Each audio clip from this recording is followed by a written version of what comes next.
The recent reports surrounding China's Type 055 destroyer mark an inflection point in the evolution of the country's surface fleet and the broader strategic environment of the Western Pacific. The combination of long-range missile capability, sensor integration, and platform coordination reflects a shift from a platform-centric Navy toward a network-centric force capable of operating across large maritime spaces. For an international audience observing the region's military balance, the development is neither an isolated technological improvement nor a symbolic display of modernization. Instead, it represents a concrete step toward a new operational model for the People's Liberation Army Navy, in which maritime power is projected through integrated systems rather than individual warships. At the center of the recent discussions is the demonstration by the destroyer Lhasa, a Type 055 vessel, of its ability to launch long-range missiles using targeting data provided by an airborne early warning aircraft. Traditionally, surface combatants are constrained by the curvature of the Earth because their radar arrays, even the most advanced active electronically scanned arrays, are mounted on masts whose height limits their detection range. The result is a hard physical boundary for target detection, particularly against low observable or fast-moving ships and aircraft operating beyond the radar horizon. Airborne early warning aircraft fundamentally change this geometry. Operating at high altitudes, they extend the radar horizon by hundreds of kilometers, creating a sensor picture that no surface platform can achieve alone. By integrating this aerial picture into the fire control systems of the Type 055, the People's Liberation Army Navy effectively decouples the traditional link between the sensor and the shooter. The destroyer no longer needs to detect a target by itself in order to engage it. It can rely on an external platform to provide real-time tracking, enabling it to fire without revealing its own position or activating its radar at high power. This aligns with a broader trend in modern naval combat, in which survivability and lethality increasingly depend on cooperative engagement capability, multi-domain data distribution, and the ability to maintain a persistent track across a contested electromagnetic environment. The improvement is not only a matter of increasing the nominal missile range, it is a transformation in the way a surface vessel perceives and interacts with the battle space. The implications become more significant when considering the missions assigned to the Type 055. In anti-surface warfare, the destroyer can now prosecute targets well beyond the line of sight, expanding its role from a fleet escort to an offensive strike platform. In layered air defense, the ship can utilize external data to support long-range intercepts, enhancing the protection of carrier strike groups and amphibious task forces. This complements China's broader effort to build a sophisticated air-sea integration structure in which airborne early warning aircraft, carrier-borne fighters, land-based aircraft, and surface combatants share a common operational picture. The operational use of Type 055 vessels in distant waters underscores how this integration fits within China's emerging maritime strategy. Recent deployments to the Tasman Sea and subsequent long-range navigation around Australia and through Southeast Asian sea lanes demonstrate a shift from regional naval operations to missions characteristic of a blue water navy. While the United States Navy and several allied navies have decades of experience in such patrols, the People's Liberation Army Navy is clearly determined to accumulate experience in far-sea operations.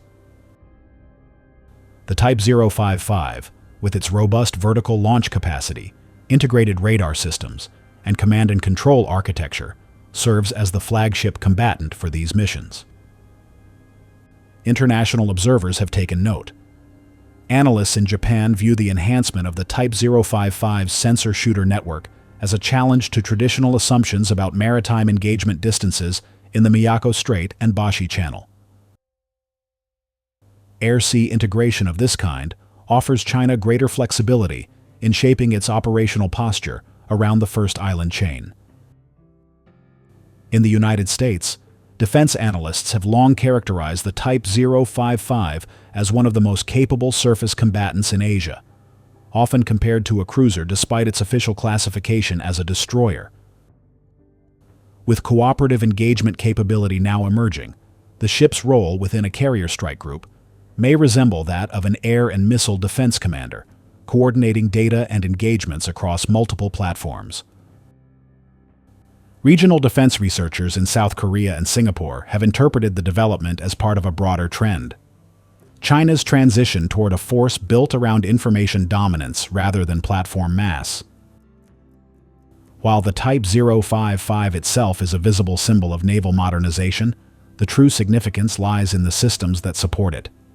Data fusion, cross-domain synchronization, and resilient communication links will determine whether China can sustain this capability in contested conditions.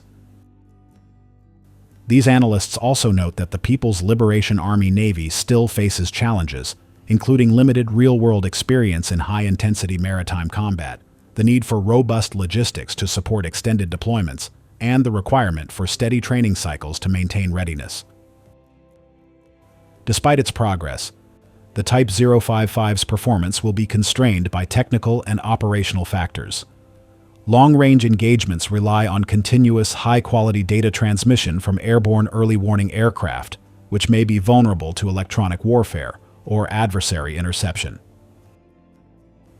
Missile performance at extreme ranges depends on mid-course updates and terminal guidance resilience, both of which require sophisticated supporting infrastructure.